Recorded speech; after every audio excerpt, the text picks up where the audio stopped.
بالله من الشيطان الرجيم بسم الله الرحمن الرحيم الحمد لله رب العالمين الصلاة والسلام على أشرف الأنبياء والمرسلين وخاتم النبيين سيدنا ومولانا على رسوله الكريم وأهل بيته الطيبين الطاهرين المعصومين المظلومين أما بعد قال الله تبارك وتعالى في كتابه المجيد وفرقانه الحميد بسم الله الرحمن الرحيم إنما يريد الله ليذهب عنكم الرجس أهل البيت ويطهركم تطهيرا اللهم صل على أما بعد قال الله تبارك وتعالى في كتابه المجيد وفرقانه الحميد بسم الله الرحمن الرحيم فأقم وجهك للدين حنيفا فطرة الله التي فطر الناس عليها لا تبديل لخلق الله ذلك الدين القيم ولكن أكثر الناس لا يعلمون صدق اللہ العلی العظیم درود پڑھیے محمد و آل محمد اللہم صلی علی محمد شکر گزار ہیں خداوند تبارک و تعالیٰ کے کہ اللہ تعالیٰ نے ہم سب کو ذکر نبی و آل نبی میں آنے کی ذکر نبی و آل نبی کا اہتمام کرنے کی اور ذکر نبی و آل نبی آ کر پڑھنے کی اس ذکر کو کرنے کی اللہ نے ہم سب کو یہ توفیق عطا فرمائی ہے اور ہم سب بارگاہ الہی میں اس توفیق پر شکر گزار ہیں یقیناً کائنات کی سب سے بڑی نعمت آل محمد کا ذکر ہے اور اس ذکر میں آنا اس ذکر کا اہتمام کرنا اور اس ذکر کو پڑھنا اس ذکر کو کرنا اللہ کی جانب سے یہ بڑی سعادت ہے اور یقیناً خدا یہ کام اپنے چنے ہوئے بندوں سے کراتا ہے خدا چنتا ہے اس ذکر کے لیے خدا کی جانب سے مجتبی و اجتبا بندے ہوتے ہیں جن کو خدا اپنے محبوب ترین ہستیوں کا ذکر جن سے کرواتا ہے یقیناً الحمدللہ مجالس مسلسل چل رہی ہیں اور آپ ماہ محرم پورا مجالس میں آپ نے گزارا ہے ایام سوگواری سید الشہداء میں گزارا ہے ایام سفر ہیں ماہ سفر ہیں ایام سوگواری ہیں اربعین کا عشرہ ہے آج الحمدللہ عشرے کا آغاز ہے اور موضوع انشاءاللہ میں آپ کی خدمت میں روزانہ حاضر ہوں گے اگر اللہ نے توفیق دی تو موضوع اسلام دین کامل ولایت قلعہ اسلام انشاءاللہ اس موضوع کو ہم کوشش کریں گے کہ طالب علمانہ آپ کی خدمت میں چند چیزیں پیش کر سکیں خداوند تبارک و تعالیٰ نے ایک کامل اور جامع دین نازل فرمایا سورہ مبارکہ روم کی 30ویں آیت میں نے ابھی تلاوت کی آپ کی خدمت میں سورہ روم قرآن مجید کا 30واں سورہ ہے 30 نمبر اور اس سورہ کی آیت بھی 30 ہے جو ابھی ہم نے تلاوت فرمائی کہ جس میں اللہ تعالیٰ کا فرمان ہے کہ فَأَقِمْ وَجْهَكَ لِلدِّينِ حَنِيفًا میں ترجمہ کرتا ہوں تاکہ ہم گفتگو کو آگے بڑھائیں اور اس کی وضاحت انشاءاللہ اس عشرہ مجالس میں ہوگی فَأَقِمْ وَجْهَكَ لِلدِّينِ حَنِيفًا اللہ کا فرمان ہے کہ اپنا رخ وجہ عربی زبان میں چہرے کو کہتے ہیں میں وضاحت کروں گا کہ اس آیت میں چہرہ ایک کنایہ ہے، چہرہ اصل اس آیت کا مفہوم نہیں ہے، ایک کنایہ ہے۔ فَأَقِمْ وَجْهَكَ لِلدِّينِ حَنِيفًا، خدا کا حکم ہے کہ اے لوگوں اپنا رخ کر لو دین حنیف کی جانب۔ دین حنیفہ یہ کیٹیگری ایک دین کی ایک قسم بیان کی ہے، دین کی ایک صفت بیان کی ہے دین اسلام کی، کہ اپنا رخ اللہ کے دین کی جانب کرو، دین حنیفہ کی جانب۔ فطرت اللہ التی فطر الناس علیہا، آگے آیت کہہ رہی کہ ہم نے تمام انسانوں کو، تمام لوگوں کو اپنی فطرت پہ خلق کیا۔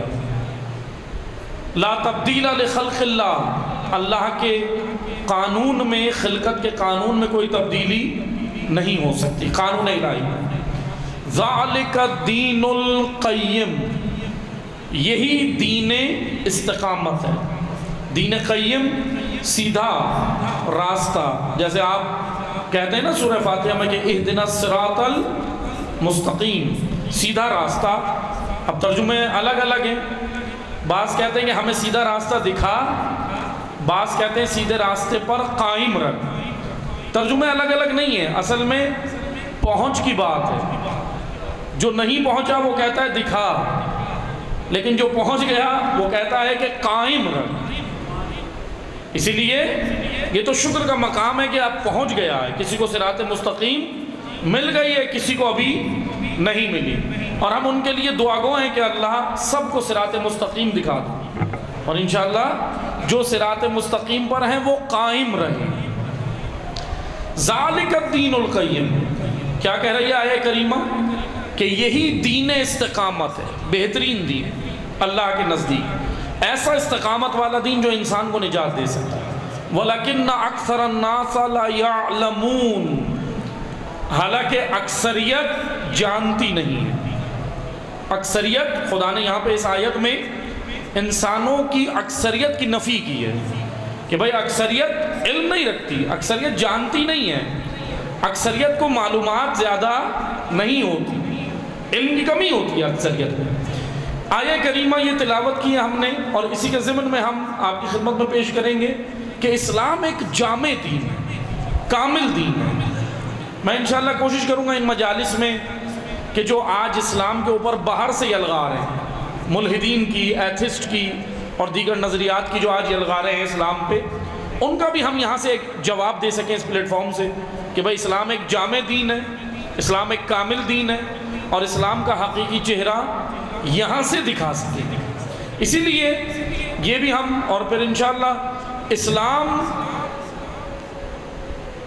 اسلام کا قلعہ کہ جس میں اسلام بھی محفوظ ہوتا، اللہ نے اس قلعے کو ولایت کہا، ولایت قرار دیا، اور ہم انشاءاللہ مجالس میں ولایت ہی سمجھیں گے کہ ولایت کیا ہے، جس کے بارے میں احادیث موجود ہیں، روایات موجود ہیں، جس کے بارے میں قرآن کریم کی آیات موجود ہیں۔ بس عزیزان محترم توجہ سنیں، اسلام، خداوند تبارک و تعالی نے دین اسلام کے بارے میں مختلف صفات قرآن کریم میں بیان کی۔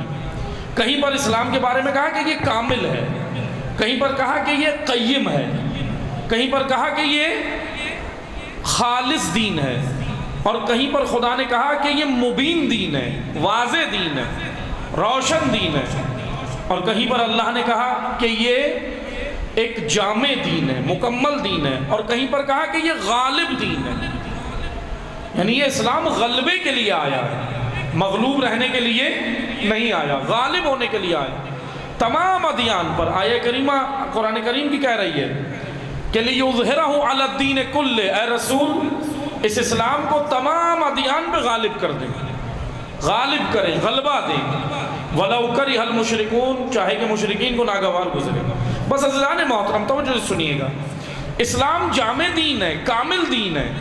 اللہ نے جو نازل کیا اسلام کے اندر ایک مکمل نظام زندگی موجود ہے، لیکن مشکل انسانوں کے ساتھ یہ ہے کہ اسلام وہاں سے لیا جہاں اسلام حقیقی نہیں تھا۔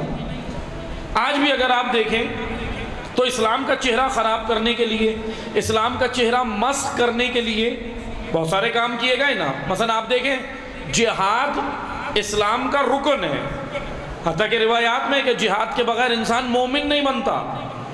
جہاد ایمان کے ارکان میں سے ہے. نہج البلاغہ میں حضرت امیر المومنین علی ابن ابی طالب علیہ السلام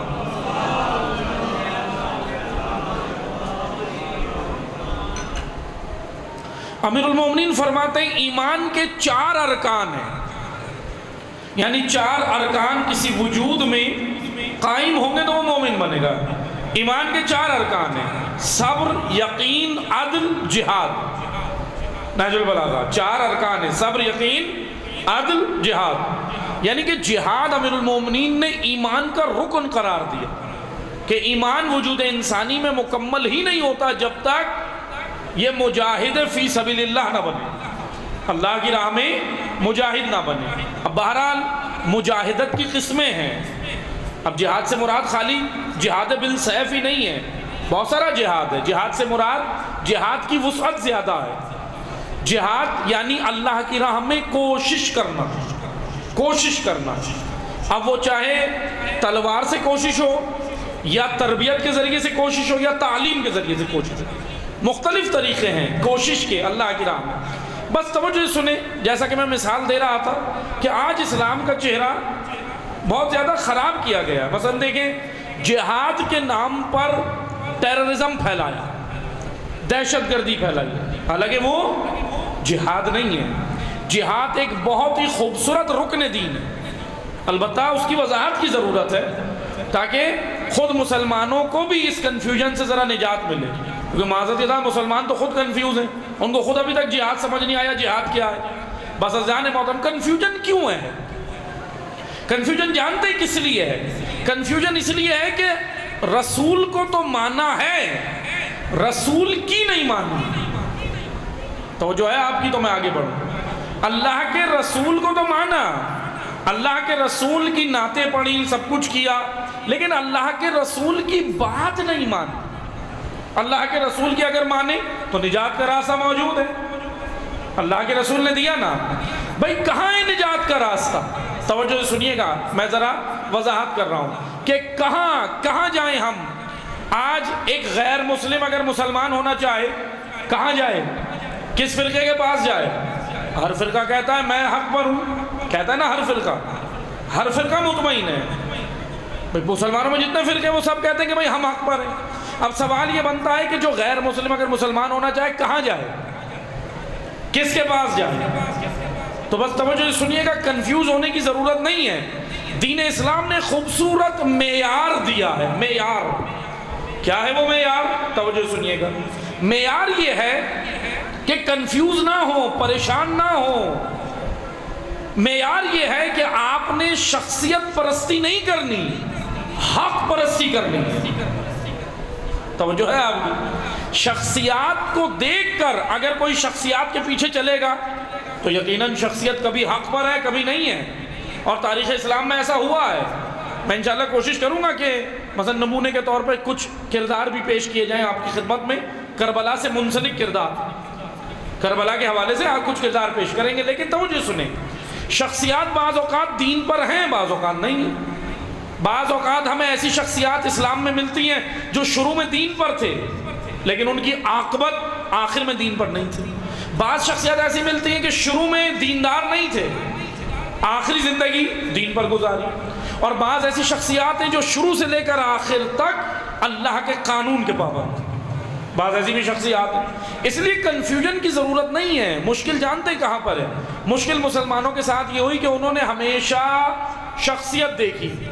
آج بھی جو مسائل ہیں وہ یہی ہیں کہ شخصیت دیکھ رہے ہیں. شخصیت کیا ہے؟ اب آپ توجہ سے سنیں، بعد رسول کیا مشکل ہوئی؟ اچھا، رسول اللہ جب تک تھے ان کی شخصیت کا روب، ان کی شخصیت کا جاہ و جلال، ان کی شخصیت کا ایک اثر تھا. منافقین اسلام میں پروپیگنڈا کر رہے تھے، کرنا چاہتے تھے، لیکن منافقین کامیاب نہیں ہو رہے تھے وجود رسول اللہ کی وجہ سے. رسول خدا کے وجود بابرکت کی وجہ سے ان میں اتنی سکت نہیں تھی کہ کھل کے کام کریں. لیکن یہاں رسول اللہ کی آنکھ بند ہوئی. حضرت میں تھوڑی سی تاریخ پڑھ رہا ہوں تاکہ جوانوں اور بچوں کو پتہ چلے. بزرگان جانتے ہیں بہتر، آپ نے توجہ سننا ہے جوانوں نے خصوصاً. یہاں پیغمبر اکرم کی رحلت ہوئی، پیغمبر اکرم کی آنکھ بند ہوئی، دنیا سے گئے ظاہری طور پر، ٹھیک ہے. لیکن ہوا کیا، فوراً امت اسلامیہ فوراً واپس اس ٹریک پر چلی گئی جس سے رسول نے نکالا تھا، جس راہ سے، جس ٹریک سے رسول اللہ نے نکالا، یہ واپس چلے گئے۔ اچھا، پھر ایسے لوگوں نے امت اسلامیہ پہ حکمرانی شروع کی جو یقیناً اہل نہیں تھے۔ اب یہ میں نہیں کہہ رہا، اہلیت کا معیار قرآن نے بیان کیا، اہلیت کا معیار قرآن نے بیان کیا، کیونکہ اگر اہل ہوتے تو اللہ کے رسول کو غدیر میں پھر کسی اہل کا اعلان نہیں کرنا پڑتا۔ غدیر میں جو اعلان ہو رہا ہے وہ کسی اہل کا اعلان ہے، کیونکہ یاد رکھیں یہ معیار حق ہے کہ اگر اہل کی جگہ نا اہل بیٹھیں گے تو تباہی ہوگی معاشرے میں۔ مثال کے طور پہ ہم معذرت کے ساتھ مثالیں دینی پڑ رہی ہے، ابھی اپنے ملک کی بات کریں، اداروں میں اہل بیٹھے ہیں، جا کے ذرا دیکھیں، آپ سروے کریں کتنی سیٹوں پر اہل بیٹھے ہیں، اداروں میں اہل ہے، تو اسی لیے تو مملکت کی یہ حالت ہے۔ اسی لیے توجہ سے سنیں، یہ میرا نہیں مولا علی کا فرمان ہے کہ اگر اہل کی جگہ نا اہل بٹھاؤ گے تو قومیں تباہ ہو جائیں گی، مولا علی فرما رہے ہیں۔ اب توجہ سے سنیں، اگر نا اہل اداروں میں بٹھاؤ گے ملک تباہ ہوگا، نا اہل منبر پہ بٹھاؤ گے تشیع تباہ ہوگا۔ معیار ہے، عزاداری کا بھی معیار ہے، منبر کا بھی معیار ہے، نا اہل نہیں اہل۔ محراب کے اندر بھی اہل رکھتے ہیں یا نہیں؟ نماز پڑھانے کے لیے اہل کی ضرورت ہے نہیں؟ اچھا، اہلیت کا تعین کون کرے گا؟ اہلیت کا معیار کون بیان کرے گا؟ اہلیت کا معیار کوئی انجمن، کوئی ٹرسٹ، کوئی تنظیم، کوئی آرگنائزیشن، کوئی ادارہ نہیں۔ اہلیت کا معیار قرآن و روایات ہیں۔ قرآن و روایات پہ پرکھیں کہ وہ اہل ہے یا نہیں، منبر پہ آنے کا اہل ہے، محراب میں کھڑے ہونے کا، نماز پنجگانہ پڑھانے کا اہل ہے یا نہیں۔ قرآن و روایات کی روشنی میں فیصلہ ہوگا، اسی لیے ہر جگہ اہل ہونا ضروری ہے عزیزان محترم۔ اگر اہل نہیں ہوگا تو ادارے تباہ ہوں گے۔ بعد رسول اہلیت کا معیار امت نے چھوڑ دیا، اہل کی جانب توجہ نہیں دی، جو اہل تھا اس کو محدود کر دیا گیا گھر کے اندر۔ اب توجہ سے سنیں ہوا کیا، میں یہی عرض کر رہا ہوں نا کہ اسلام کے ساتھ کیا ہوا، میں تاریخ بھی پڑھوں گا اور یہ بھی پتہ چلے کہ ہم کنفیوز ہو رہی ہے، پوری امت اسلامیہ کنفیوز ہیں، جو کوئی غیر مسلم اگر مسلم ہونا چاہے وہ بھی کنفیوز ہو جاتا ہے، بھائی کیا کروں مسلمانوں کی، یہاں تو ہزاروں قسم کے مسائل ہیں، اتنے فرقے بن چکے ہیں، اتنے نظریات ہیں، اور فرقوں میں بھی دھڑے، فرقوں کے اندر بھی دھڑے، ان میں بھی گروپس، ان میں بھی حلقہ بندیاں، اب جاؤں تو میں کہاں جاؤں؟ اس لیے عزیزان محترم توجہ سے سنیں، اب کنفیوژن کی ضرورت نہیں ہے، معیار دیا ہے رسول اللہ نے، اللہ کے رسول نے معیار دیا، اور وہ معیار یہ دیا کہ دیکھو تم شخصیت کو فالو مت کرو، شخصیت کو جب تک فالو کرو جب تک دین پر ہے، لیکن اگر دین چھوڑ دے آپ شخصیت چھوڑ دو۔ توجہ سنیے گا، بہت اہم نقطہ ہے یہ جو آپ دیکھ رہے ہیں نا کہ کربلا میں صرف 72 آ رہے ہیں، اس کی بنیادی وجہ یہی ہے، شخصیت پرستی تھی 60 ہجری میں، 60 ہجری میں شخصیت پرستی تھی، مدائن میں، کوفہ میں، بصرہ میں، مکہ میں، مدینہ میں، یمن میں، ساری جتنی اسلامی قلمرو تھی شخصیت پرستی کا عنصر زیادہ تھا۔ یہ تو دیکھ رہے تھے شخصیت کیا کہہ رہی ہے، یہ نہیں دیکھ رہے تھے کہ حق کون ہے، معیار حق دیکھنا ہے۔ اب مسلمان کیوں کنفیوز ہوئے؟ جمل میں کنفیوز ہو گئے، صفین میں کنفیوز ہو گئے، آج تک ڈیفینڈ کر رہے ہیں کہ بھائی جمل کا پتہ ہی نہیں چلا کون حق پر ہے۔ نہیں، اللہ کے رسول نے معیار دیا تھا، اگرچہ اللہ کے رسول فرما گئے تھے کہ اگرچہ دونوں طرف تمہیں بڑی شخصیات نظر آئیں تو تم شخصیت نہیں دیکھنا بلکہ تم حق دیکھنا، اور اللہ کے رسول رکے نہیں، کہا الحق مع العلی والعلی مع الحق۔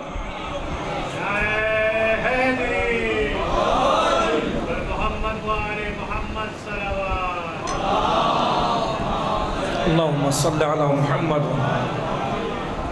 بھئی روایات ہے نا، حدیث موجود ہے، اہل سنت برادران کی کتب میں بھی ہے، تشیع کی بھی ہے کہ الحق مع العلی والعلی مع الحق، لیکن یہاں پر اللہ کے رسول رکے نہیں، حدیث آگے ہے، امام احمد ابن حنبل نے بھی بیان کی، دیگر اہل سنت اکابرین نے بھی بیان کی کہ اللہ کے رسول رکے نہیں بلکہ دعا بھی کی کہ پروردگارا حق کو وہاں موڑ دے جہاں پر علی جائے.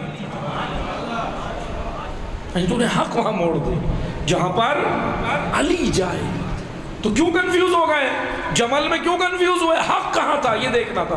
صفین میں آپ نے یہ تعین کرنا ہے کہ حق کہاں ہے. کنفیوژن کی ضرورت نہیں ہے. بس عزیزان محترم، اسلام کے ساتھ جو سب سے بڑا مشکل کام ہوا وہ یہی ہوا کہ نجات کا راستہ اللہ کے رسول نے دیا تھا، لیکن اس نجات کے راستے کو اپنایا نہیں. اور وہ نجات کا راستہ ہے ولایت. ولایت غدیر میں کس چیز کا اعلان ہو رہا ہے؟ ولایت کا. اب ذرا توجہ سے سنیے گا، میں یہاں وضاحت کروں تاکہ جوانوں اور بچوں کے لیے وضاحت کر رہا ہوں، بزرگان بہتر جانتے ہیں. توجہ سے سنیں بھائی، ولایت ہے کیا؟ اتنی تقریریں ولایت پہ ہو رہی ہیں، اتنی مجلسیں ولایت پہ ہو رہی ہیں. ماشاءاللہ آپ دیکھتے بھی ہیں نا، پمفلیٹ بھی ہوتے ہیں، ناشر ولایت، خطیب ولایت، وکیل ولایت، القابات ہیں ماشاءاللہ بہت سارے. لیکن ذرا یہ سارے القابات والوں سے پوچھیں ولایت کی ڈیفینیشن تو بتائیں بھائی، ولایت ہے کیا؟ ولایت پتہ تو چلے نا ولایت کیا ہے. مولا کی ولایت ٹھیک ہے، ہم نے مانا، حدیثیں موجود ہیں، متعدد حدیثیں موجود ہیں، حتیٰ کہ حضرت امام محمد باقر علیہ السلام اللہم صلی اللہ علیہ وسلم، امام پنجم کی بڑی مشہور حدیث کہ پانچویں امام فرماتے ہیں کہ بنیان الاسلام، اسلام کی بنیاد 5 چیزیں ہیں. سنیے آپ نے مجلسوں میں یہ حدیث کوئی نئی حدیث نہیں ہے، آپ پہلی بار نہیں سن رہے، سنیے آپ نے. پانچویں امام کہتے ہیں اسلام کی بنیاد 5 چیزیں ہیں. اسلام کی بنیاد کا مولا کیا ہے؟ کہا نماز، روزہ، حج، زکوٰۃ اور ولایت. یہ حدیث ہے پانچویں امام کی. پوچھا مولا پانچوں میں کون سی چیز ہے کہ اگر ایک قائم ہو جائے تو ساری چیزیں قائم ہو جائیں؟ کہا اگر ولایت قائم ہو جائے تو تمام ارکان دین قائم ہو جائیں. حدیث موجود ہے نا، مشہور حدیث ہے، متعدد حدیثیں ہیں. حتیٰ کہ 8ویں امام کی کیا حدیث ہے؟ ولایت علی ابن ابی طالب حسنی، مشہور حدیث ہے. علی کی ولایت قلعہ ہے، قلعہ، حسن ہا صاد نون، حسن قلعے کو کہتے ہیں. علی کی ولایت قلعہ ہے. کس چیز کا قلعہ ہے؟ کیا کرنا ہے قلعے میں جا کے؟ پتہ تو چلے، وضاحت تو. ولایت علی ابن ابی طالب حسنی فمن دخل، اور جو اس قلعے میں داخل ہوا. توجہ سے سنیے گا، امام نے یہ نہیں کہا قلعے کے باہر کھڑے ہو کے دیکھتا رہا، نہیں، داخل ہوا. فمن دخل، دخل کا جملہ ہے نا. اب ذرا معذرت کے ساتھ، کیونکہ عربی زبان جو ہے وہ ذرا مدرسوں میں پڑھائی جاتی ہے، عوام اتنا زیادہ عربی کی خوبصورتی جانتی نہیں، ورنہ بڑے خوبصورت یہ جملے ہوتے ہیں، صیغے جو استعمال ہوتے ہیں نا بڑی خوبصورتی ہوتی ہے. کہ فمن دخل، اس کی وضاحت کی ضرورت ہے کہ جو اس ولایت میں داخل ہو. داخلے سے مراد کیا ہے؟ ولایت کیسا قلعہ ہے جس میں داخل ہونا ہے؟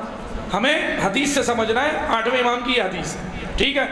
ولایت علی ابن ابی طالب حسنی فمن دخل حسنی، جو اس میں داخل ہوا. من آمن عذابی، وہ عذاب الہی سے بچ گیا، امن میں آ گیا. آپ توجہ سے سنیے گا، میں انشاءاللہ اس اشرے میں اسی حدیث کی وضاحت کروں گا کہ عذاب الہی سے بچا کون؟ جو ولایت کے قلعے میں داخل ہوا. لیکن ایک چیز یاد رکھیں، عذاب فلسفہ عذاب بھی ہم نے سمجھنا ہے. عذاب اللہ تعالیٰ کا ایک قانون ہے. بہت سارے عذاب خدا نے آخرت میں رکھے ہیں، لیکن بہت سارے عذاب دنیا میں بھی رکھے ہیں، دنیا میں بھی ہیں. میں انشاءاللہ اس کی وضاحت کروں گا قرآن کریم کی آیات سے.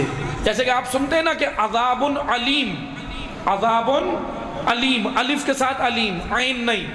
توجہ سنیے گا، میں جوانوں بچوں کے لیے عرض کر رہا ہوں. عذاب علیم کی ایک قسم دنیا کے اندر ہے، باقی سب آخرت میں ملیں گی. علماء کہہ رہے ہیں، مفسرین کہہ رہے ہیں، اکابرین کہہ رہے ہیں، زعماء کہہ رہے ہیں. کیا کہہ رہے ہیں مفسرین؟ عذاب علیم کی ایک صفت کہہ لیں یا کیٹیگری یا قسم، عذاب علیم کی ایک قسم دنیا میں ہے اور باقی آخرت میں وہاں ملے گی وہ عذاب علیم. اچھا کیا ہے وہ جو یہاں پر ہے؟ مفسرین نے بیان کیا استصلاح. توجہ سنیے گا یہ جملہ، کیونکہ ممبر علم کی جگہ ہے نا، تھوڑا علم تو پتہ چلے ہمیں. باب علم کے ماننے والے بس یہ حدیث سن کے چلے جاتے ہیں انا مدینۃ العلم والی ان باب ہوا، لیکن باب پہ اگر دروازے پر آئے ہو تو علم بھی تو لو. بھئی یہ حدیث اس لیے تو نہیں ہے کہ بس آئیں سن کے چلے جائیں، واہ واہ کریں، نعرہ لگائیں، خطیب کو داد مل گئی، کام ہو گیا. نہیں، باب علم سے فیض حاصل کرنا ہے. کیونکہ یاد رکھیں، آج آپ دیکھ لیں دنیا کہاں پہنچی ہے. میں جوانوں کے لیے عرض کر رہا ہوں، میں کئی جگہ عرض کر چکا ہوں، کیونکہ ہمارے مجلس کے اندر میں کوشش کرتا ہوں کہ کرنٹ افیئر، حالات حاضرہ سے ریلیٹڈ ضرور ہو مجالس. کیونکہ آپ حسینی بن کے مرنے کے لیے تو تیار ہیں سب، حسینی بن کے جینا بھی چاہیے. توجہ ہے؟ میں حسینی بن کے مرنا آسان ہے، کچھ نہیں کر رہے، باہر جا رہے ہیں، گولی لگ گئی، پتہ بھی نہیں تھا گولی لگ گئی. یہ مقام ہے، البتہ شہادت ہے، مقام ہے، خدا نے یہ مقام رکھا ہے. حب علی ہے دل میں، الحمدللہ خدا نے یہ مقام رکھا ہے. لیکن حسینی بن کے مرنا اتنا مشکل کام نہیں ہے جتنا حسینی بن کے راہ حسین پہ جینا مشکل کام ہے. جینا زیادہ مشکل کام ہے، اور انشاءاللہ آسان ہو جاتا ہے اس کے لیے جو چل پڑتا ہے، جو ہاں باہر کھڑے ہو کے نظارے کرتا ہے وہ نہیں، جو چل پڑتا ہے. اسی لیے اگر، کیونکہ یاد رکھیں، دیکھیں کربلا، میں یہاں بات آ گئی اس لیے وضاحت کرتا جاؤں، کربلا ماضی کا قصہ نہیں ہے، کربلا ہدایت کا منارہ ہے، کربلا منظومہ ہدایت ہے. آج ایک مائنڈ سیٹ، ایک نظریہ تشیعوں کو گھول کے پلانے کی کوشش کی جا رہی ہے کہ کربلا کو محدود کر دو. کہاں؟ 61 ہجری میں، کہ بس امام حسین کام کر گئے، میرا آپ کا کوئی کام نہیں. نہیں، میں آپ کو وضاحت کرتا ہوں، توجہ سنیں. آپ نے سنا امام حسین کا جملہ حل من ناصر ینصرنا، سنا ہے نا کہ ہے کوئی جو میری نصرت کرے. جملہ ذرا زیادہ ہے، توجہ سنیں، بات آ گئی ہے اس لیے وضاحت کر رہا ہوں. حل من ناصر ینصرنا، حل من مغیث یغیثنا، حل من ذاب یذب عن حرم رسول اللہ. یہ پورا امام حسین کا جملہ ہے. ترجمہ سنیں، ہے کوئی جو میری مدد کرے، ہے کوئی جو میرے استغاثے پر لبیک کہے، استغاثے پر، اور ہے کوئی جو حرمت رسول کا دفاع کرے. حل من ذاب یذب عن حرم رسول اللہ. عزیزان محترم، عزاداران امام حسین، توجہ سنیں، یہاں ذرا ایک لاجک ہے، حکمت ہے. آپ نے کبھی سوچا کہ امام حسین نے یہ جملہ عصر عاشور کہا ہے؟ کب کہا؟ ابھی میں مصائب نہیں پڑھ رہا، لیکن توجہ سنیے گا. امام حسین نے یہ جملہ کب کہا؟ جب سب شہید ہو چکے تھے.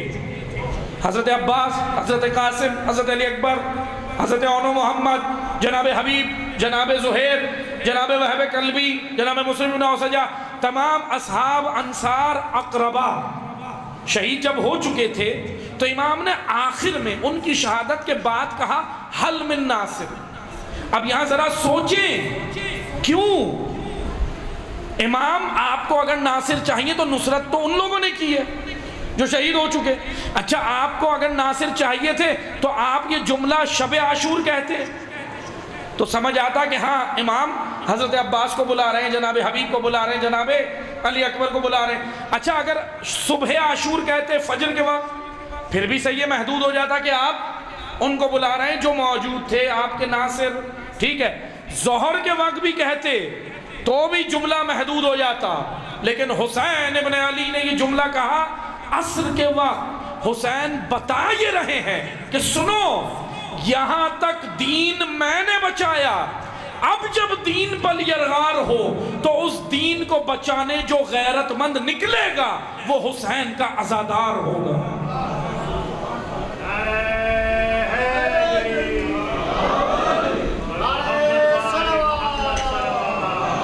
اللہم صلی علی محمد وعلی محمد. بس عزیزان محترم، یعنی حل من ناصر امام نے عصر کے وقت کہا. تو توجہ سے سنیں، آج ہے نا معذرت کہتے ہیں کہ بے عملی کی طرف جوانوں کو لے جانے کے لیے باقاعدہ ایک کام ہو رہا ہے. آپ کے اندر سے اسپرچولیٹی نکالنی ہے، روحانیت. اسپرچولیٹی نکل گئی تو رہا کیا؟ کیسے آپ جڑیں گے اپنے خدا سے، رسول سے، اہل بیت سے؟ اچھا، نکالنے کے لیے جانتے کیا کام ہو رہا ہے؟ توجہ سے سنیے گا، میں ضرورت کرنٹ افیئر کے حوالے 2 جملے کہوں گا، باقی ہم جو بھی چیزیں ہیں وہ انشاءاللہ عشرے میں بیان کریں گے۔ کام یہ ہو رہا ہے کہ آپ کو بے عمل بنانے کے لیے آپ کو الفاظ میں گھما رہے ہیں، الفاظوں میں توجہ سے سنیے گا، مثلا الفاظوں میں اس طرح گھما رہا ہے، باقاعدہ یہ ایک مائنڈ سیٹ، وہ الفاظوں میں اس طرح گھما رہے ہیں کہ نہیں جی ہم تو نہ، دیکھیں سب سے پہلے ہمیں بے عمل بنانے کے لیے ایک جملہ یہ کہا جاتا ہے کہ وہ تو معصوم اور ہم کہاں، ٹھیک ہے سراغوں پہ یہ بات، لیکن ذرا قرآن سے پوچھا قرآن کیا کہہ رہا ہے؟ قرآن کہہ رہا ہے کہ یہ رسول کی ذات تمہارے لیے اسوہ حسنہ ہے۔ اسوہ رول ماڈل کو کہتے ہیں، اسوہ نمونہ عمل کو کہتے ہیں۔ اللہ، قرآن کس کا کلام ہے؟ اللہ کا۔ اللہ یہ کہہ رہا ہے کہ اے لوگوں، خدا مخصوص بندوں سے نہیں عام عوام سے کہہ رہا ہے کہ تم رسول کی طرح بنو، تمہارے لیے رول ماڈل رسول ہیں اور آل رسول ہیں، جب رسول ہیں تو آل رسول بھی ہوگی نا۔ اب توجہ سنیں، اللہ کہہ رہا ہے ان کو اپنا رول ماڈل بناؤ، ان کو اپنا اسوہ بناؤ۔ اب رول ماڈل بنانے سے مراد یہ نہیں ہے کہ ہم معصوم بن جائیں گے، کوئی بھی معصوم نہیں بن سکتا، اللہ کو بھی پتا ہے، خدا کو معلوم ہے نا بھائی کوئی بھی معصوم نہیں بن سکتا، لیکن وہ 100% اللہ کی راہ پر ہیں۔ تم ان کو دیکھ کے جب چلنا شروع ہوں گے تو 10-20% تو بن جاؤ گے، اتنا تو بنو گے۔ عام آدمی اپنی طاقت کے مطابق کچھ تو بنے گا۔ بھائی مومن کیسے، مومن کامل کیسے بنے گا؟ یہ جو آپ آج دیکھتے ہیں، یہ جو اصحاب رسول ہیں، جناب سلمان ہیں، جناب ابو ذر ہیں، جناب مالک ہیں، جناب عمار یاسر ہیں، یہ جو عام، یہ کون تھے؟ یہ معصوم تھے؟ تو مجھے بتائیں، مجھے یہ معصوم تھے؟ عصمت کے درجے پر تھے؟ نہیں، چلے رسول کے پیچھے، چلے مولا کے پیچھے، تو اس درجے میں پہنچ گئے کہ ابو ذر سے سچا زمین پر کوئی نہیں رہا۔ یہ ہے اسوہ۔ اپنا ابو ذر نے اپنا اسوہ کس کو بنایا؟ مولا علی کو۔ ابو ذر نے اپنا اسوہ کسے بنایا؟ ذات نبی کو، اپنا رول ماڈل بنایا۔ آپ مجھے بتائیں آپ کا رول ماڈل آج کون ہے؟ جوانان بتائیں معذرت کے ساتھ، کوئی کسی کا کوئی کرکٹر ہوگا، کسی کا کوئی سیاستدان ہوگا، کسی کا کوئی پولیٹیشن ہوگا، کسی کا کوئی کچھ ہوگا رول ماڈل۔ رول ماڈل تو سب کے ہیں، کوئی یہ نہیں کہہ سکتا نہیں ہے۔ ہاں کسی کے مثبت ہے، کسی کے منفی ہے، بس یہ ہے نیگیٹو پازیٹیو ہے۔ لیکن توجہ سے سنیں، جان بوجھ کر تشیعوں کے اندر آج ایک مائنڈ سیٹ ڈالا جا رہا ہے کہ بھائی آپ تو پہلے تو کہا گیا آپ معصوم نہیں بن سکتے، ٹھیک ہے ہم معصوم نہیں بن سکتے، ہم نے کب کہا معصوم بنیں گے، لیکن معصوم کے پیچھے چل کے اپنی زندگی تو جنت بنا سکتے ہیں، زندگی تو بنائیں۔ جیسے معذرت کے ساتھ ہم کیا کہتے ہیں، عمل کی باری آتی ہے تو کہتے ہیں وہ کہاں ہم کہاں، اور جب جنت جانے کی باری آتی ہے کہتے ہیں وہ جہاں ہم بھی وہاں۔ بھئی یہ بڑا عجیب مسئلہ ہے، جنت جانا ہو تو جہاں وہ وہاں ہم، اور جب وہ کہیں عمل کرو تو کہتے ہیں نہیں جی وہ کہاں ہم کہاں۔ یہ تو بڑی عجیب، معذرت کے ساتھ یہ تو دوغلی پالیسی نہیں ہو گئی، دوغلی پالیسی ہو گئی نا کہ بھئی عمل میں عمل نہیں کر سکتے لیکن ہاں پیچھے پیچھے ان کے جنت پہنچ جائیں۔ تو بھئی جنت جانے کا معیار عمل ہی رکھا ہے، عمل کے بغیر داخلہ نہیں ہے۔ میں نہیں کہہ رہا، حدیثیں ہیں، میں حدیثیں سناؤں گا آپ کو اسی عشرے میں۔ اب جانے کا معیار رکھا ہے نا، انہوں نے ہی رکھا ہے، جن کے آپ مجلس سننے آئے ہیں انہوں نے ہی کہا ہے۔ اس لیے توجہ سنیں، پہلے تو یہ مائنڈ سیٹ بڑا خطرناک ہے، توجہ سنیں، میں جوانوں کو آگاہ کر رہا ہوں۔ پہلے تو کیونکہ یہ الفاظ میں بڑا گھما رہے ہیں جوانوں کو، یہ پہلے ہمیں یہ کہا گیا بھئی ہم معصوم کی طرح نہیں بن سکتے۔ قرآن کہہ رہا ہے اسوہ وہی ہے تمہارے لیے۔ اس مائنڈ سیٹ نے کہا نہیں جی وہ کہاں ہم کہاں، چلو مان لیا، اب ہم مان لیتے ہیں آپ کی بات، ٹھیک ہے ہم ان کو فالو نہیں کرتے۔ اب آ کے کہہ رہے ہیں نہیں، اس زمانے میں کوئی مسلم بھی نہیں بن سکتا، اس زمانے میں کوئی حر بھی نہیں بن سکتا، اس زمانے میں کوئی وہب بھی نہیں بن سکتا، اس زمانے میں کوئی زہیر بھی نہیں بن سکتا۔ اچھا پھر آپ ہی ہمیں بتا دو ہم کیا بنیں، کیا بنیں؟ معذرت کے ساتھ میں اللہ کا قانون بتا رہا ہوں، توجہ سنیں، خدا کا قانون یہ ہے کہ جہاں خیر ہوگا وہاں شر نہیں ہوگا، اور اگر خیر گیا تو شر آ جائے گا۔ توجہ ہے؟ یعنی دو جملوں میں ڈیفائن کر رہا ہوں، فقدان شر، فقدان خیر کو شر کہتے ہیں۔ میں کسی نقطے پہ لے کے آؤں گا، توجہ سنیے گا۔ جہاں خیر نہیں ہوگا، خیر کی جگہ شر پر کرے گا۔ شر کا اپنا وجود نہیں ہے، شر خیر نہ ہونے کی وجہ سے ہوتا ہے۔ میں آسان زبان میں بتاتا ہوں، یہ لائٹیں جل رہی ہیں، سیور جل رہا ہے لائٹیں، اس کو لائٹ کو، روشنی کو عربی میں کہتے ہیں نور۔ اللہ نے نور خلق کیا، ظلمت خلق نہیں کی۔ جہاں نور نہیں ہوگا ظلمت آٹومیٹکلی ہوگی، آٹومیٹکلی ظلمت آ جائے گی۔ ظلمت یعنی اندھیرا۔ تو اس لیے توجہ سنیں، اللہ نے اندھیرا خلق نہیں کیا، روشنی خلق کی، اور روشنی جہاں نہیں ہوگی وہاں اندھیرا آئے گا۔ اب اسی مثال میں آئیں، جہاں خیر نکلے گا، خیر جگہ چھوڑ دے گا تو شر آ جائے گا۔ اب آپ ہمیں بتائیں، ہم نہ مسلم بن سکتے ہیں، نہ حبیب بن سکتے ہیں، نہ حر بن سکتے ہیں، ہم یہ کردار نہیں بن سکتے، یہ خیر والے کردار ہم نہیں بن سکتے، تو پھر کیا بچا؟ ان کو ہٹاؤ تو عمر سعد ہے، شمر ہے، خولی ہے، یزید ہے، ابن زیاد ہے، یہ لانتی کردار ہیں۔ آپ جوانوں کو کہاں لے جانا چاہ رہے ہو؟ بھائی آپ بتا دو۔ اگر یہ اپنا رول ماڈل حر کو نہیں بنائے، اگر یہ اپنا رول ماڈل وہب کو نہ بنائے، اگر یہ اپنا رول ماڈل جناب امام حسین کو نہ بنائے، اگر یہ اپنا رول ماڈل مسلم ابن عقیل کو نہ بنائے، تو پھر کیا ان لانتیوں کو بنائے؟ کس کو بنائے؟ اس لیے ایک خطرناک مائنڈ سیٹ ہے جو آ کے الفاظ میں آپ کو گھما رہا ہے کہ بھائی مسلم زماں کوئی نہیں ہو سکتا، حر کوئی نہیں بن سکتا، وہب کوئی نہیں بن سکتا، تو پھر کیا بنے؟ پھر منفی کردار ہے۔ خدا نہ خواستہ کہ یہ جوان وہ بن جائے۔ نہیں عزیزان محترم، توجہ سنیں، ہمیں ہوشیار ہونا ہے کہ بے عملی کی جانب باقاعدہ ترغیب دلانے کے لیے کام ہو رہا ہے، کیونکہ اسلام کا یہ چہرہ مس کر کے بہت سارے لوگ پیش کر رہے ہیں۔ بس توجہ سنیں، خیر البریہ اللہ نے کس کو قرار دیا ہے؟ خیر البریہ آپ جانتے ہیں کون ہے؟ جب خیر البریہ کی آیت نازل ہوئی تو صحابہ موجود تھے، کہنے لگے یا رسول اللہ خیر کون ہے؟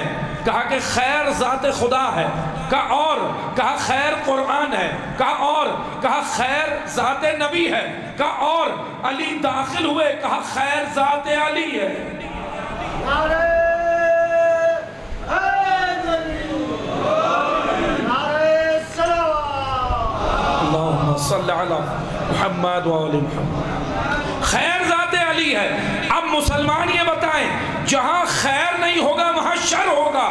علی کے مقابلے پہ جو بھی آئے، جو لباس اوڑھ کے آئے، خیر جب رسول نے علی کو قرار دیا تو یاد رکھو اب مقابلے پہ بھی خیر نہیں آ سکتا۔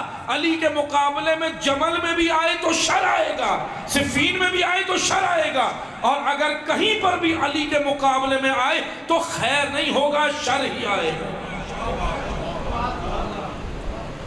یہ کون سا دین ہے؟ قاتل بھی رضی اللہ، مقتول بھی رضی اللہ۔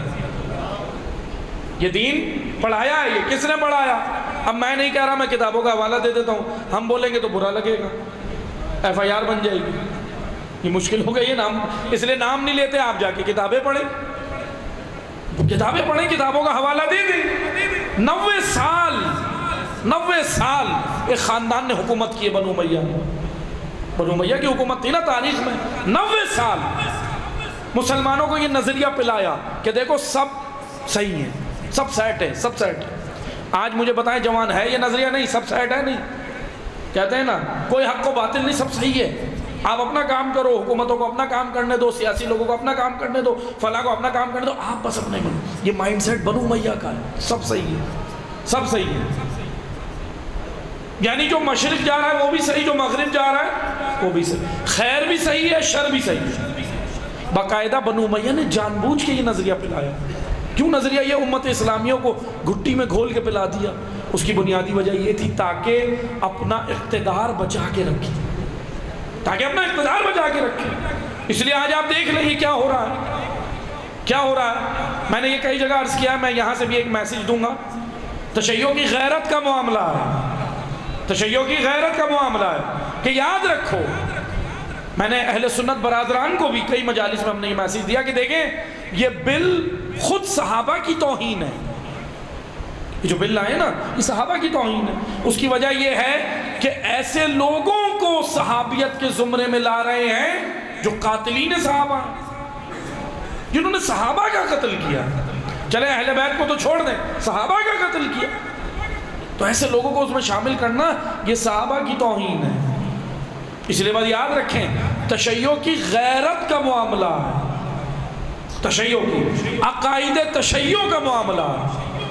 اور یاد رکھیں ہم 1400 سال سے کہتے آئے ہیں، کربلا نے ہمیں حق کہنا سکھایا، امام حسین نے حق بولنا سکھایا، 1400 سال سے ہم کہتے آئے ہیں، اور آج بھی یہاں اس پلیٹ فارم سے بھی ہم یہی کہتے ہیں، جو جو حسین کو قتل کرنے آئے، جنہوں نے قتل کے فتوے دیے، جنہوں نے نبی کے نواسے کے قتل کے لیے اسباب فراہم کیے، اور جو نبی کے نواسے کے قتل پہ خاموش رہے، وہ سب کے سب لعنت اللہ ہیں۔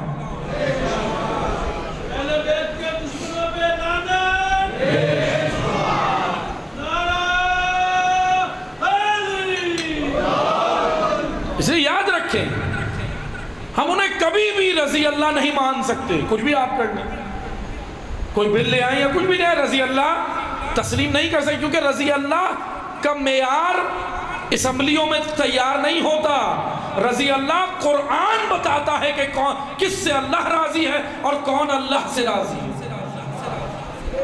قرآن نے بتایا ہے کہ کون ہے جو اپنے نفس کو بیچ کر بستر رسول پہ سوئے، کون ہے جو اللہ کی مرضی کو لے لیتا ہے، کون ہے جو اللہ کی مرضی کا خریدار ہے، کون ہے تاریخ میں اٹھا کر پڑھیں، ساری کتب میں لکھا ہے، برادران اہل سنت کی بھی ہماری بھی، کہ وہی ہے جو اللہ کی خاطر فَأَقِمْ وَجْهَكَ لِلدِّينِ حَنِيفًا۔ توجہ سنیں، میں آیت پہ آ گیا ہوں اور آج گفتگو سمیٹ رہا ہوں، کل انشاءاللہ اور بیان کریں گے۔ فَأَقِمْ وَجْهَكَ لِلدِّينِ حَنِيفًا، قرآن کہہ رہا ہے اپنا رخ موڑ لو اللہ کے دین کی جانب، یعنی تم منافقت نہیں کرو۔ مسلمانوں کو قرآن کہہ رہا ہے منافقت نہیں کرو، ایک جگہ ہو جاؤ، یا تو اللہ کے ہو جاؤ یا ابلیس کے۔ اس لیے اقبال نے کہا تھا نا، سجدے اللہ کو ابلیس سے یارانہ بھی، سجدے اللہ کو ابلیس سے یارانہ بھی، یہ بتا کس سے عبادت کی جزا مانگے گا۔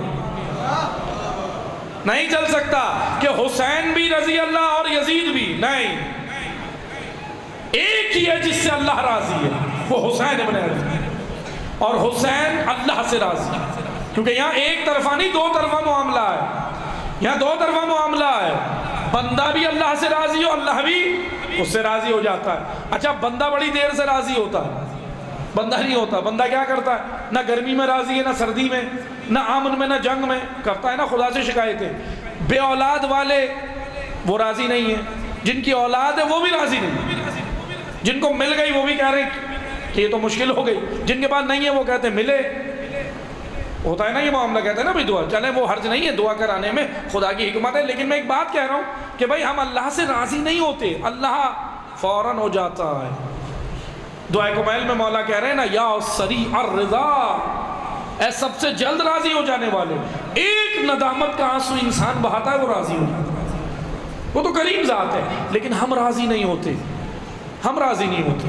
آئیں آ کر دیکھیں، فَأَقِمْ وَجْهَكَ لِلدِّينِ حَنِيفًا، اپنا رخ، چہرے سے مراد اس آیت میں سورہ روم کی 30ویں آیت، چہرے سے مراد یہ چہرہ نہیں ہے، رخ ہے، اپنا پورا رخ، اپنا ذہن، اپنا وجود، اپنا لین دین، اپنے روابط، اپنا کاروبار، اپنا اٹھنا بیٹھنا، کھانا پینا، جاگنا سونا، جنگ امن صلح، سب کچھ اللہ کے دین کی طرف سے لو۔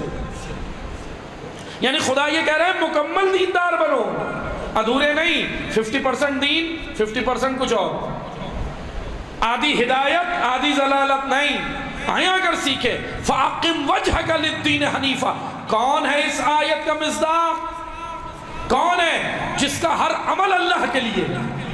آیا کر دیکھیں، وہ ایک ہی ہستی ہمیں کائنات میں نظر آتی ہے، وہ تلوار اٹھاتا ہے تو اللہ کے لیے، وہ عمر ابن عبد ود کے سینے سے اتر آتا ہے تو اللہ کے لیے، وہ اگر صلح کرتا ہے 25 سال خاموش رہتا ہے تو اللہ کے لیے، وہ اگر سوتا ہے تو اللہ کے لیے، وہ اگر جاگتا ہے تو اللہ کے لیے، وہ اگر عبادتیں کرتا ہے تو اللہ کے لیے، وہ اگر حکومت سنبھالتا ہے اللہ کے لیے.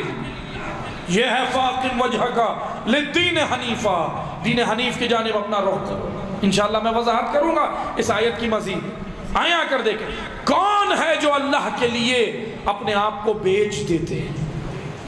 پھر خدا کہتا ہے یا ایہت النفس المطمئنہ ارجعی الی ربک راضیۃ مرضیہ. اے نفس مطمئن، اللہ تجھ سے راضی ہو، اللہ تجھ سے راضی. یہ نفس مطمئن ہے. کون ہے وہ نفس مطمئن؟ وہ زہرا کا بیٹا. فاقم وجہک للدین حنیفہ. سب لوگوں نے رخ دین سے موڑ لیا تھا. لاکھوں لوگ موجود تھے. حسین کے ساتھ کتنے آ رہے ہیں؟ 72. سوال بنتا ہے مسلمان تاریخ کی کتاب کیوں نہیں پڑھتے؟ جید صحابہ موجود تھے مدینہ اور مکہ میں، ساتھ دینے نہیں آئے.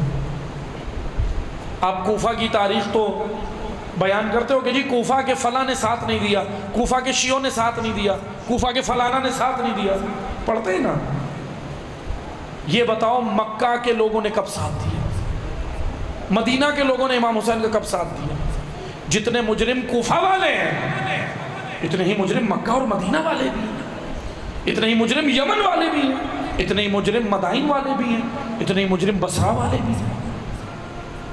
اب کوئی یہ نہ سمجھے میری گفتگو سے کہ خدا نہ خواستہ ہم کوفیوں کو بچا رہے ہیں. نہیں، ہم تو زیارت وارثہ میں لعنت کرتے ہیں ان پہ بھی جو قتل میں خاموش تھے. ہم ان سے برات کرتے ہیں. ہم ان ممبروں سے کر رہے ہیں 1400 سال سے ان سے برات کہ ہمارا ان سے کوئی تعلق نہیں ہے. ہمارا رشتہ حسین ابن علی سے، ہمارا رشتہ زہیر ابن قیم سے، ہمارا رشتہ حر سے ہے جو پلٹ آیا اپنے مولا کی جانب. بس عزادار فاقم وجہک للدین حنیفہ.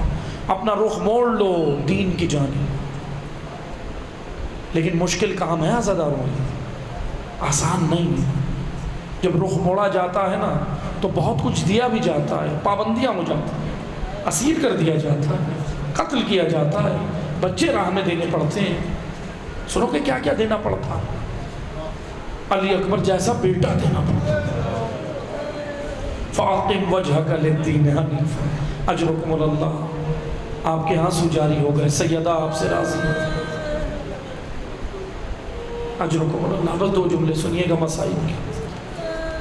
دین حنیف کی جانب رخ کرنے کے لیے 6 مہینے کا بچہ دینا پڑتا. عباس جیسا بھائی دینا پڑتا، مسلم جیسا بھائی دینا پڑتا. معمولی نہیں ہے. فاقم وجہک للدین. اسی لیے تو امام نے کہا تھا نا لوگوں کی زبان کا ذائقہ بنا ہوا ہے دین. فاقم وجہک للدین حنیفہ. مکمل دین حنیف کی جانب نہیں مڑے، زبان پہ رکھا ہوا ہے. اپنے مطلب کی چیزیں دین سے لیتے ہیں. جب دین پہ وقت آتا ہے تو دین بچانے قلت دیانون قلیل نکلتے ہیں. دین بچانے، دین حنیف بچانے، اور بچایا اللہ کے دین کو حسین ابن علی. لیکن سنو عزادارو، دین بچانے کے لیے دیا بہت کچھ ہے. کیا کیا دیا ہے سنو گے؟ سب سے بڑھ کر سنو گے کیا دیا؟ ناموس کی رضا بھی دی. اجرکم اللہ. غیرت مند عزادار سننا عزادار. فاقم وجہک للدین حنیفہ. کس نے اپنا رخ دین حنیف کی جانب کیا؟ جب بھائی مدینہ سے چلنے لگا نا، بہن نے کہا بھیا میں بھی آپ کے ساتھ جانا چاہتا ہوں.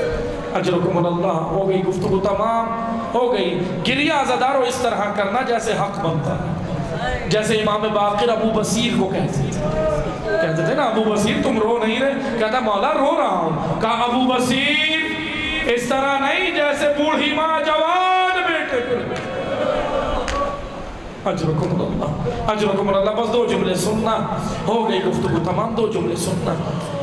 بھائی سے کہا کہ بھیا میں بھی ساتھ جانا چاہتی ہوں. کہا بہن اپنے شوہر سے اجازت ہے، شرعی طور پر شوہر سے اجازت ہے. آئیں عبداللہ ابن جعفر تیار کے پاس فاقم وجہک للدین حنیفہ آیت ذہن میں رہے زدہ آئیں آ کر کہتی ہیں کہ عبداللہ دیکھیں آپ روکیں گے تو میں نہیں جاؤں گا شرعی حکم ہے لیکن یاد رکھیں حسین کے بغیر زینب مر جائے اجرکم اللہ حسین کے بغیر زینب رہ نہیں سکتی عزادارو آ گئی یہ بی بی آ گئی کیا بچانے آئی ہے کیا بچانے آئی دین حنیف بچانے آئی سورہ روم کہہ رہی ہے نا فاقم وجہک للدین حنیف دین حنیف کی جانب لوگ آ گئی یہ بی بی دین حنیف بچانے بس عزادارو دو جملے سننا لیکن دین حنیف بچانے کے لیے بھیا کے لاشے پہ آ کے وعدہ کیا ہے 11 محرم کی صبح ہے ایک روایت سننا میں انشاءاللہ مسائل پڑھوں گا آئندہ عشرے میں بھی بازار کے مسائل بھی پڑھنے لیکن دعا کرنا خدا طاقت دے آسان نہیں ہے یہ مسائل دعا کرنا آپ سن سکیں خدا آپ کو یہ حوصلہ دے سننا عزادارو 11 محرم کی صبح ہے حمید ابن مسلم راوی ہے راوی حمید ابن مسلم حمید کہتا ہے میں نے ایک منظر دیکھا کہا کیا منظر تھا کہا منظر یہ تھا کہ 11 محرم کی صبح تھی بیویوں کو اسیر کر کے بغیر محمل کے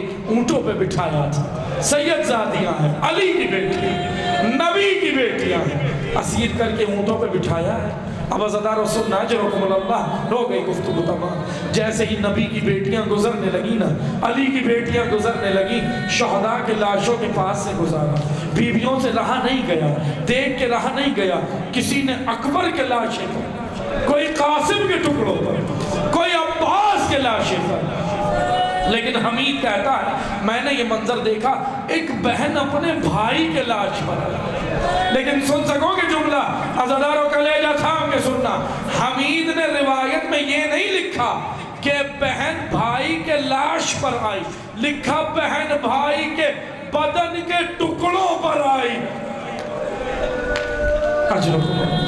کیونکہ لاشا فرزند زہرا کا پائمال ہو چکا آئی ہے بھائی کے ٹکڑوں پر سننا کیا منظر ہے حمید کہتا ہے اب یہ جو منظر تھا نا مجھے ایسا لگتا تھا کہ یہ منظر دیکھ کر کربلا کا ذرہ ذرہ رو رہا ہو ہر جانور رو رہا ہو کہ کیا منظر تھا اولاد والے بیٹھے ہو خدا آپ کا سایہ آپ کی اولاد پہ سلامت رکھے آخری جملے سننا کہتا ہے منظر یہ تھا بہن نے بھائی کے بدن کے ٹکڑوں کو ہاتھوں میں اٹھایا خدا آپ کا سایہ آپ کی بہنوں پہ سلامت رکھے بہن نے بھائی کے بدن کے ٹکڑوں کو اپنے ہاتھوں میں اٹھایا اور چوم چوم کے کہتی تھی فرزند زہرا اے میرے ماں جایا یہ بوسہ غریب زینب کی طرف سے یہ بوسہ اسیر زینب کی طرف سے یہ بوسہ پیاسی زینب کی طرف سے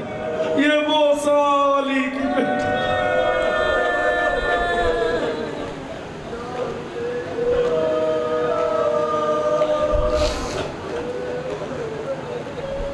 اِنَّا لِلَّهِ وَإِنَّا إِلَيْهِ رَاجِعُونَ